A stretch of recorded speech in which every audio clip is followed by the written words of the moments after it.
Guys, mga kapatid, nandito na naman po si Malo de los Santos at tayo po ay magbibigay lang po dito mga reaction dito sa mga nangyayari po dito sa mga issue na hindi na po mamatay-matay na issue about po dito sa mga ah, hindi makamove on. Alam niyo po mga kapatid, ang mga tao talaga pag yung hindi makamove on na gusto talagang issue, hindi po talaga mamatay-matay ang issue na si Carla po hindi nila kayang tanggapin na naging millionaire. One day na talagang pong pinag-usapan at yung talagang pati bangko ni Carla nasisilip nila yung about po sa BDO na talaga nga naman po isa sa mga nagkaroon ng milyon, 'di ba? Na sa bangko. Oh, sino ba naman ang hindi mga kapatid dito yung may inggit, 'di ba? At dito nga po mga kapatid ay talaga naman po na hanggang ngayon po marami talaga hang hindi makamove on. Kahit nga po ako na pag binabalik-balikan ko po yung mga pangyayari po sa buhay ng Jumcar, talaga ako'y natutuwa at hindi po ako nagsasawang panuurin, balik-balikan, panuurin po ang Jumcar. At marami po talaga tayong issue na naririnig, mga usap-usapan about po kay Jomar, kay Carla, na alam niyo po talaga mga kapatid, ang masasabi ko na lang po, kapag sikat ka, talagang pinag-uusapan, hindi po yan matatapos. Dito nga si Jomcar nga na si Jomar, 'di ba? Na isa sa mga love team talagang na nag-boom, talagang hanggang ngayon hindi matapos-tapos ang issue at pinag-uusapan po talaga, no? Dito po talaga sa Jumcar na sabi nga bakit ko daw ay laging rinireaksyonan ang Jumcar na ito naman daw po ay sikat na. Dapat naman daw po ay iba ang reaksyonan para naman daw po ay sumikat. Alam niyo po mga kapatid, kahit kailan po may reaksyonan man tayo na iba, ang Jumcar po ay hindi ko po pwedeng hindi ko reaksyonan. Dahil gagaya po kahapon, marami akong narinig na si Jomar daw po ay hindi man lang daw pinakikilala si Carla. Paano daw po na sila na hindi man daw ni Carla nakikilala ang mga magulang o pamilya ni Carla, si pamilya ni Jomar. Alam niyo po sa tingin ko lang po dito, 'di ba? Noon na nabalita natin na si Carla nakarating na sa Naga na dinala ni Papa Jom, 'di ba? Na imposible na hindi nakita ng pamilya ni Papa Joms itong si Carla, 'di ba? 'Yun ang mga imposible po. Kaya ako dito sa mga usap-usapan na ito na hindi pinakikilala ni Jomar si Carla sa pamilya niya, ay I think hindi ako po naniniwala. Dahil sa tagal na po ng dalawa, ay imposibleng hindi kilala ng pamilya ni Papa Jones si Carla. Di ba? Questionable po yun. Imposible. Sa akin, imposible po. At sa ngayon nga po ay talagang patuloy ang issue po ng Jumcar. Pero sa akin, wala, baling wala. Ang pinaniniwalaan ko lang po kung ano po ang nakikita ko sa dalawa, doon lang po ako. At igit sa lahat, ayaw kong pangimasukan ang buhay ng may buhay, lalong-lalo na sa mga nakaraan ni Papa Jom. Ang mahalaga po yung ngayon, yung present ngayon, yung ginagawa niya po kay Bibi Carla, no?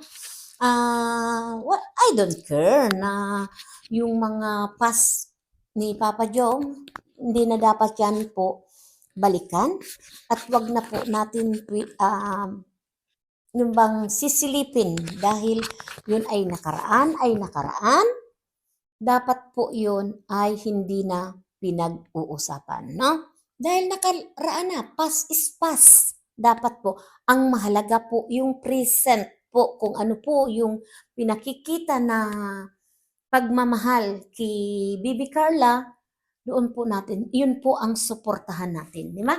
At kung talagang lulukuhin lang din naman ni Papa John si Carla at sabi nga, ginagamit lang niya ni Jomar para lang po sumikat. I think no. Nakikita naman natin sa isang tao kung sila po ay ginagamit o nagagamitan. Di ba po? Kaya po tayo dito sa issue na ito, wag po natin laging pangungunahan po si Jomar at si Carla.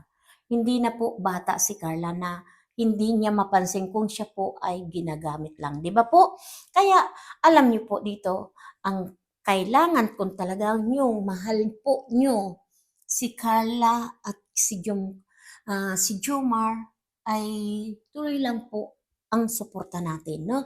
Magtiwala lang po tayo sa kanilang dalawa. No? Yun lang po ang masasabi ko po dito sa opinion ko. Na ako, kung ano po ay yung nakikita ko dito sa dalawa, masaya ako. Dahil marami po na mga nagmamahal po dito sa Jomcar at talaga naman po nagtiwala sila at lalong-lalo na po si Misyang. Dahil si Misyang po hindi yan basta-basta po na susuporta kung wala po siyang talagang nararamdaman at kung nakikita naman niya pong ay mayroon ditong hindi maganda, siguro naman po ay hindi ganun si Misyang magpapatuloy o mag-effort dito sa dalawa, di ba? Yun na lang po ang ating tingnan. Wag po tayo yung puro haka-haka, puro paninira, dahil hindi po yan maganda. Yung tayo po ay patuloy na nininira sa kapwa natin. Para sa akin, yung love team ng Jumcar na hanggang ngayon talaga ay talagang maraming nag-aabang. Sa bawat vlog po ni Kalinga Prab, talagang inaabangan po ang Jumcar. No? At ito nga, marami tayong mga surprise sa birthday ni Papa Jum. At marami po yan. At abangan na lang natin kung ano ang magaganap po. Para sa akin, lagi po ako nakaabang. At kalmado lang po ako na kung ano man ang naririnig ko po dito mga issue na si Papa Jum ay ganyan at Papa Jum ay may asawa, wala akong pakialam. No?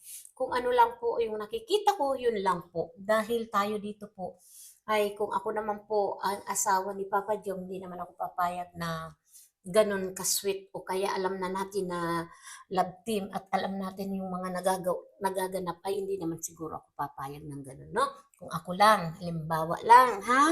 Kaya kayong mga basher, huwag na kayong gumawa pa na kung anong issue.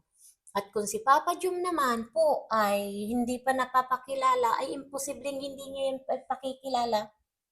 Di pa po? At kung napanood nga po ninyo, yung nagpunta sila doon sa kanilang lupa na sana daw ay yung pagkinasal sila at doon yun ang magiging bahay nila. Ang sabi nga naman ni Bibi Carla, hindi ko pa nga naman nagpo-propose sa akin eh. Doon ako ito ang tawa dahil sabi naman kung gusto mo ngayon na, di ba? Yun doon ang pinangangawakan ko mo mga kapatid. Dahil sobra-sobra po talagang nakakaalis ng stress po itong si Bibi Carla dahil napakamasayahin niya pong bata. At yung tawa niya, ako'y nadadala at yung pagiging mahiyain niya, hindi po yun nawawala. Hindi po yun naaalis kay Carla. Tapos napakasimple niya pong babae na dalagang Pilipina. Di ba po, ganun po si Baby Carla. Pag tumawa siya, talagang nandyan yung masaya. Talagang nadadala ka. At saka isa sa mga napansin ko kay Baby Carla na yung pangungupo. Yung salamat po, ikaw po, yung lagi pong may po. Yun ang kinatutuwaan ko po kay Carla, no? Kaya mga kapatid, hanggang dito na lang. Sana po ay bawasan na natin yung issue. Huwag na natin ipagpilitan na kung hindi naman totoo, no? At gagawa lang tayo ng issue dito sa Jumcar na talaga naman nga po na hanggang ngayon hindi pa ako nakakapag-move on sa mga naghaganap po dito sa Jumcar at lalong-lalo na po sa mga blessing. At kung ano man po na issue na yan tungkol dyan sa milyon ni Carla sa bangko, sa BDO, wala na tayong pakialam doon. Ano? Ang pakialaman na lang natin po ang ating mga sarili. Ang pera ng may pera, ayaan na natin. Mayroon man na pera sa bangko na milyon-milyon, wag po natin pakialaman dahil hindi natin yun pera. Pera yun ni Carla. Di ba? Kaya magsikap tayo na tayo'y pagkatiwalaan ng mga tao, di ba? Yun lang po dito ang masasabi ko. Marami pong salamat at suportahan na lang natin palagi po ang Jumcar. Mahalin. Wag po tayong magbabago. Kung anong mayroon tayo, ang lagi ko pong sinasabi dito sa mga nagtatagumpay na love team, wag po tayong magbago. Kung ano tayo noon, ipagpatuloy natin. Lumingon tayo sa anumang pinanggalingan natin para tayo makarating sa ating paruroonan. Ano? Ang paa natin laging nakaapak sa lupa para kung mabagsak man, hindi tayo po mabalian. Ayan. Suportahan po lang natin si Kuya Val Santos Matubang at Edna Vlog at si Kalinga Prab po. At lahat ng love team po. Yan. Ang Jumcar po at yun nga po ay hindi na natin masasabing love team at yan po ay tutuhanan na. Yan po ay isa sa mga inaabangan na suportahan po natin naman ang ibang love team kagaya po ng Danjoy, Edsi at saka Edpau. At ang Sidros, ayan. At ang Pungkit. Alam niyo po, wala pang vlog ang Pungkit ngayon nga at marami pong pinagkakaabalahan po si Kalinga Prab. Suportahan na lang natin po ang Team Kalingap. Patuloy po tayong manood sa mga vlog nila para po tayo ay makatulong. Yan lang po. Maraming salamat po sa aking mga viewers. We love you so much. God bless you po sa inyong lahat.